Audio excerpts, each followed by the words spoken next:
Hi everybody, I've been asked by a few people why I criticise Muslims and Christians but not Jews. Well, this is possibly because of the three dogmas in the children of Abraham, Muslims, Jews and Christians. I like the Jews the best. When I say I like them, I think all three religions are an insult to humanity, but Jews don't do quite as much complaining and privilege seeking as the other two dogmas, and more importantly, whereas Muslims and Christians want everybody else to believe what they believe, Jews don't give a damn what you believe as long as you leave them alone, and I like that. On the other hand, I have heard a rumour that Israel is secretly controlled by Jews, and I'm not sure I like the sound of that.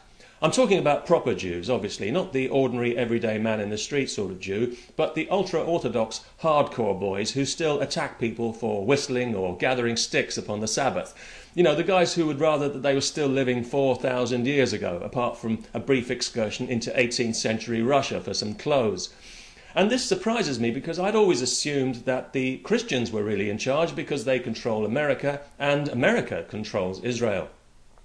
I mean, we know, for example, that not all Zionists are Jews. There are a number of influential Christian Zionists who would like nothing better than for the Jews to rebuild their temple in Jerusalem because they believe that this will herald the second coming of Christ and, as an added bonus, the final destruction of those pesky Christ-killing Jews. That's right, the ones who won't convert. Apparently Christ is going to come and show Hitler and the Catholic Church how it should have been done.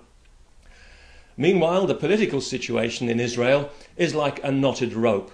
The harder they try to pull it apart, the tighter it gets. And this is because elements on both sides remain vigilant against any possible outbreak of peace. Islamists on the one hand, settlement-building Jews on the other. In other words, the people motivated most strongly by their religious beliefs. What a surprise.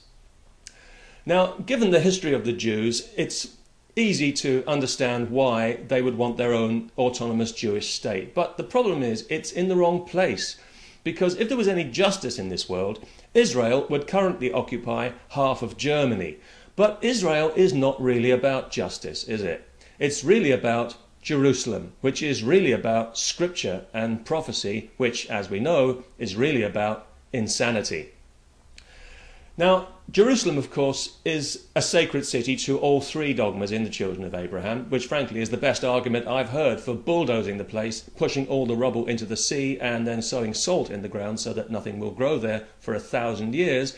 But right now, the Jews happen to control it. And, well, the Christians are very happy about this because they know how much this pisses off the Muslims. See, the Christians are taking this opportunity to help rub the Jews in the Muslims' faces because they haven't forgotten the humiliation they suffered just 800 short years ago in the Crusades, and now it's payback time. And the Jews, well, they know that they're being used like this, of course, but they also know how much the Muslims really hate them being there, and the whole thing presumably appeals to their famous Jewish sense of humour, which it looks like they're going to need. Because the president of Iran, Mr. Ahmadinejad, appears to have committed himself not to a mental hospital, as you might expect, but to developing nuclear weapons. He claims his nuclear program is for peaceful purposes. He doesn't say whether this includes wiping Israel off the map, a desire he's expressed quite forcefully in the past, but I think the Israelis believe it does, and that's really all that matters, because we know that Israel has nuclear weapons, and we're pretty sure it would use them if its existence was seriously threatened. So I think we can all safely assume that Israel is not going to disappear anytime soon without a nuclear war, which would be a disaster for the Middle East. It would turn the whole region into a desert. But if Iran is determined to get nuclear weapons, what can we do about it, realistically? I mean, what do we do? Invade Iran now and then get bogged down in a big, long, bloody land war with them, when we already know from experience that they've got lots of cannon fodder, people. And why should we even care when Israel has ignored so many United Nations resolutions telling them to get out of the occupied territories, which they just can't bring themselves to do because of Jerusalem and the temple and scripture and prophecy, and the fact that they'd have an awful lot of very angry religious Jews on their hands. Because peace in the Middle East, well, it's a lovely dream in theory, but as people of the book, we have to live in the real world of miracles and divine revelation. Unfortunately, it's just reality, I'm afraid. You know, I think the Jews would do themselves a huge favour if they came to their senses and let go of Jerusalem.